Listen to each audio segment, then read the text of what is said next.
Welcome to Listen to Cults. Imagine a group of people ordinary at first glance dressed in identical black tracksuits, their feet adorned with brand new Nike Decades sneakers. They sit in a California mansion, calm, collected. They have left behind farewell messages, each member convinced that their mission is complete. Soon, they will shed their human vessels and ascend to a higher plane of existence, where they will be welcomed aboard a spaceship following a mysterious comet. This isn't the plot of a sci-fi movie. This is Heaven's Gate, one of the most infamous doomsday cults in history. And in March of 1997, 39 members of this cult would be found dead in their beds, victims of a carefully planned mass suicide. Tonight, we uncover the bizarre, terrifying story of Heaven's Gate, the mind behind it, the manipulation, and the deadly belief that led them to their end. The origins of Heaven's Gate can be traced back to the 1970s, when two unlikely individuals crossed paths: Marshall Applewhite and Bonnie Nettles. Applewhite was a former music professor, a man plagued by visions and an obsession with the idea of extraterrestrial life. Nettles, a nurse with a deep belief in astrology and New Age philosophy, was convinced that she and Applewhite had been chosen for a divine mission. Together, they formed an unbreakable bond, believing they were the two witnesses described in the Book of Revelation. Their message: humanity was trapped in corrupt, flawed human bodies, and the only escape was through transcendence into a higher existence.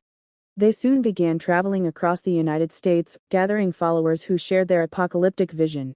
But what started as a fringe spiritual movement would spiral into something much darker.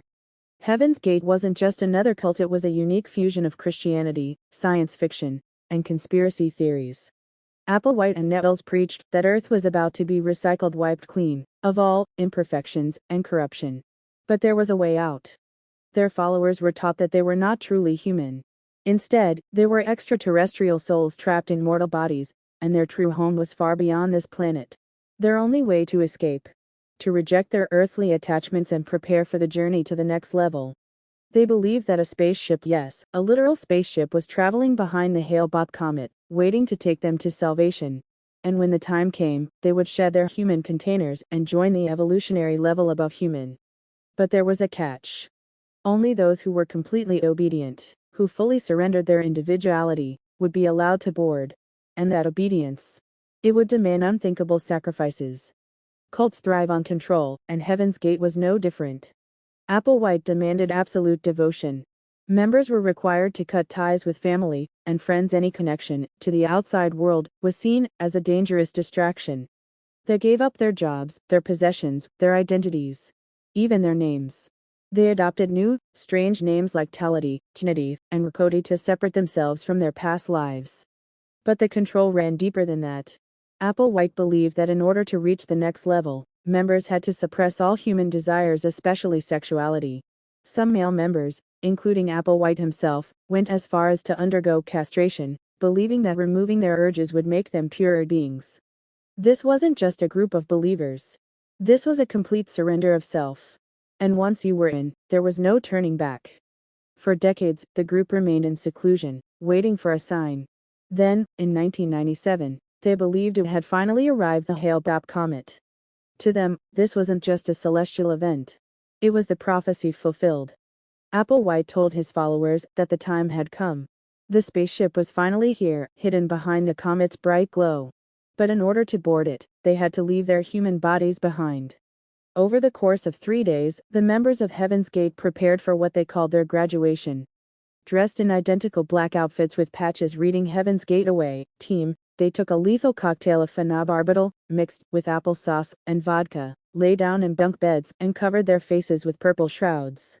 When authorities arrived at the mansion in San Diego, they found all 39 members dead. A hauntingly methodical, chilling end to their journey. The world was shocked. News footage showed eerie images of rows of bodies, each one carefully covered, their matching sneakers a disturbing visual reminder of their devotion. But even after this tragic mass suicide, Heaven's Gate wasn't truly gone. Astonishingly, a few former members still believe. Some even maintain the Heaven's Gate website to this day, responding to emails and continuing to spread Applewhite's message.